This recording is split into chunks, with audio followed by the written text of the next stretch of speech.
Ma'am ये रही वो फाइल्स जिन पर आपके सिग्नेचर चाहिए, शेफाली ने सिमरन से कहा। ऐसा कहते हुए शेफाली को जमवाई आ गई।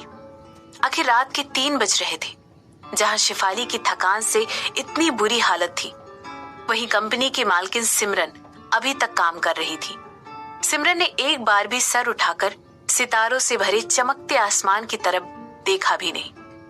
उसने एक बार भी बाहर अपनी नजर नहीं दौड़ाई और ना ही उदयपुर की सड़कों की तरफ एक बार भी पलट कर देखा कि वो चमचमाती लाइट से बेहद खूबसूरती से जगमगा रही थी।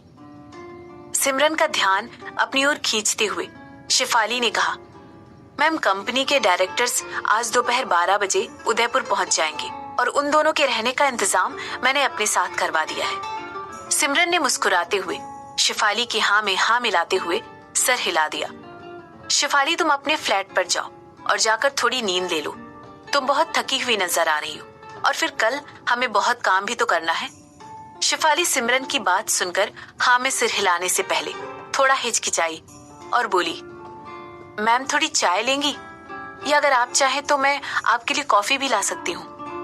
थैंक यू शेफाली, पर मैं बिल्कुल ठीक हूँ। ऐसा कहते ही सिमरन फिर अपने काम में डूब गई। उसकी आंखें तो मानो जैसे सामने रखे डॉक्यूमेंट से चिपक ही गई हो। सिमरन को काम करते हुए बहुत देर हो गई थी, मगर फिर भी सिमरन रुकने का नाम ही नहीं ले रही थी।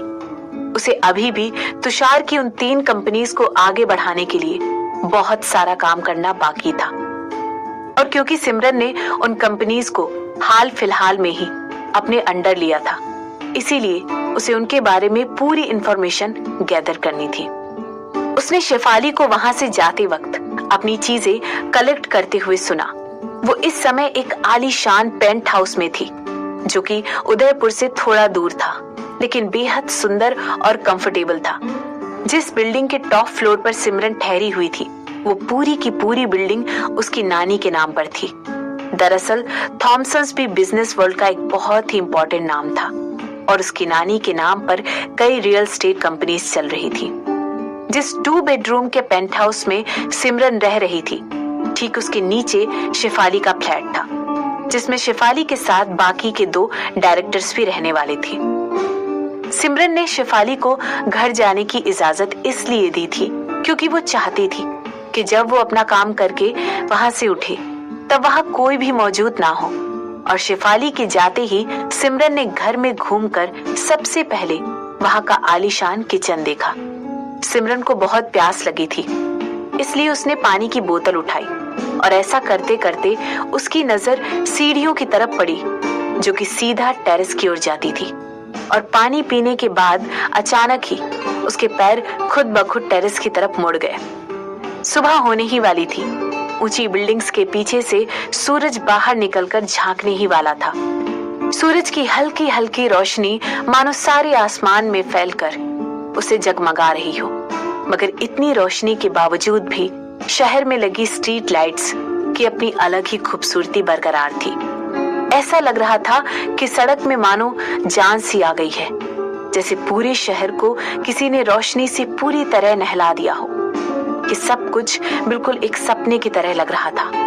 वो एक बेहद खूबसूरत मंजर था और जहां तक सिमरन को पता था, शायद अपनी ऊंची ऊंची बिल्डिंग्स की वजह से ही उस शहर को जाना जाता था। सिमरन की बिल्डिंग भी काफी ऊंची बिल्डिंग थी और जहां तक सिमरन को पता था, इस बिल्डिंग का सबसे ऊंचा फ्लोर एक ऐसे बिजनेसमैन का था जिसे बिजनेस की दुनिया में किंग ऑफ बिजनेस के नाम से जानते थे। सिमरन ने इस बात का मजाक उड़ाते हुए कहा, किंग ऑफ बिजनेस और हंसने लगी। सुनने में तो ये बिल्कुल ऐसा लग रहा है जैसे किसी अंडरवर्ल्ड के डॉन की बात हो रही थी। इन सब ख्यालों सपनों से ध्यान हटाते हुए सिमरन अपने पेंट हाउस में वापस चली गई और काम करने में फिर से बिजी हो गई।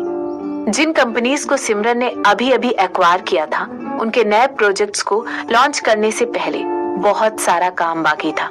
सिमरन के दिमाग में नई कंपनीज को लेकर बहुत सारे आइडियाज थे। सिमरन को भी बहुत सारा काम करना बाकी था। सर, एयरपोर्ट की तरफ से हमारे पास आपके लिए एक न्यूज है। लाइन की दूसरी तरफ से एक महिला की आवाज आई।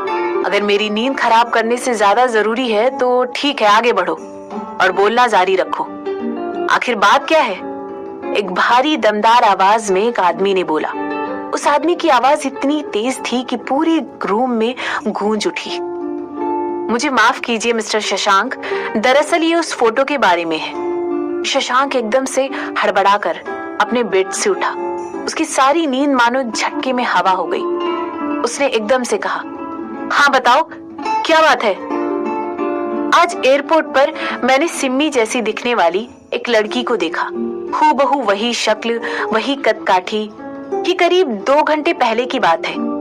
इसके बाद सेक्रेटरी ने एक पॉज लेते हुए कहा,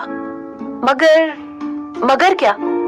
सर, उसका नाम अब सिम्मी नहीं है। सेक्रेटरी की बातें सुनकर माहौल में एक सन्नाटा सा पसर गया। उसका नाम सिम्मी नहीं है? अगर उसका नाम सिम्मी नहीं है तो आखिर उसका नाम क्या है? सिमरन। उसका नाम सिमरन है। शशांक सर, मैंने उसके बारे में पता लगाने की बहुत कोशिश की, मगर ऐसा लगता है कि अब वो कोई बहुत बड़ी सेलिब्रिटी बन चुकी है। उसने मुंबई में काफी नाम कमा लिया है। मुंबई?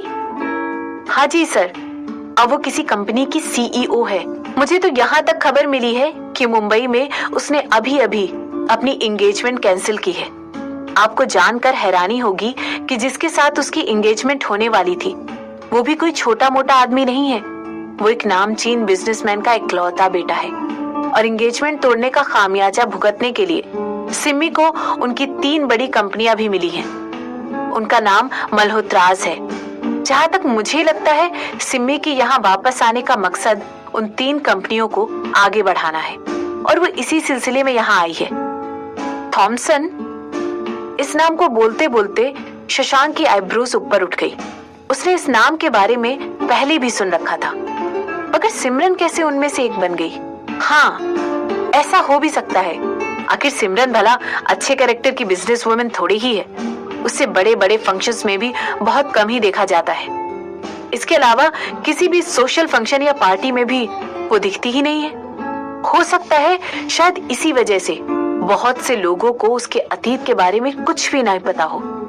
हालांकि जो सबूत मुझे मिले हैं उनकी माने तो सिमरन किसी नीलिमा नामक औरत की नातिन है, लेकिन अब इस सच का भी पता लगाना मुश्किल है क्योंकि 1 महीना पहले ही उनकी डेथ हो चुकी है। कंटिन्यू करो, आगे बताओ, और क्या पता चला? हमें ये भी पता चला है कि जब सिम्मी की नानी ने उसे ढूंढा था तब उसकी मानसिक हालत बिल्कुल भी ठीक नहीं थी।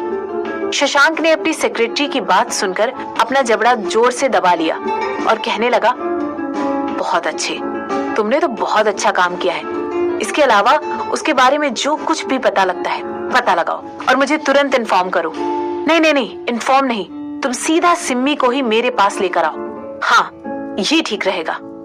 क्या अभी? शशांक की सेक्रेटरी ने जवाब में पूछा।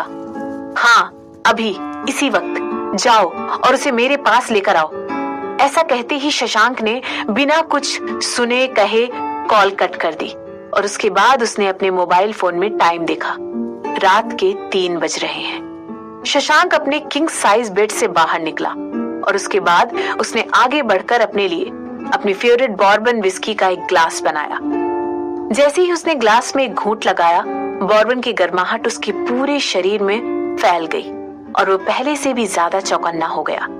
ऐसा लग रहा था मानो उसके सोते हुए दिमाग को किसी ने हिला हिलाकर जगा दिया हो।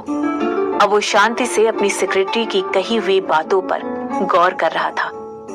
ऐसा लग रहा था मानो अब उसे उसकी कही हर बात ठीक से समझ में आ रही हो।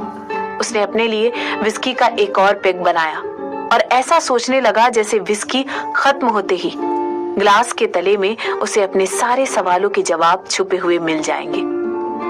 सिमरन, इस नाम को गहराई से सोचते हुए शशांक अपने पेंट हाउस के टेरेस की ओर बढ़ने लगा। तो इसलिए तुम्हें इतना ढूंढने के बाद भी मुझे तुम्हारा पता नहीं चला। शशांक ने अपने मोबाइल पर आए हुए ईमेल को खोलते हुए मजाकिया अंदाज में कहा। शशांक ने जैसे ही अपना ईमेल खोला वैसे ही उसे एक औरत की तस्वीर दिखाई दी जिसने गहरे लाल रंग की घुटनों तक की ड्रेस पहन रखी थी और वो औरत अपने प्राइवेट जेट से उतरकर आगे बढ़ रही थी। उसने अपने हाथों से अपने बालों को पीछे की तरफ पकड़ रखा था जैसे उन्हें हवा में उड़ने से रोक रही हो। ये सिमरन थी जो कि अपने प्राइवेट जेट से दूर जाते हुए भी हंसते मुस्कुराते हुए अपने बगल में चल रही यंग और हैंडसम पायलट से बात कर रही थी। सिमरन और सिमी। वो बुदबुदाया। ऐसा लग रहा था मानो शशांक खुद से ही फुसफुसा कर कह रहा हो, आखिर मैंने तुम्हें ढूंढ ही लिया। ऐसा कहते हुए उसका ध्यान अपने सामने तैर रहे बादलों के समुद्र पर पड़ा। सुबह हो चुकी थी, लेकिन फिर भी शशांक को स्ट्रीट लाइट्स की चमचमाती टिमटिमाती रोशनी दिखाई नहीं दे रही थी। और शायद यही वो चीज थी जो शशांक को सबसे ऊंची बिल्डिंग के टॉप फ्लोर पर रहने के लिए मजबूर करती थी। उसे ये नजारा बेहद खूबसूरत लगता था, बादलों का एक शांत बड़ा सा समुद्र।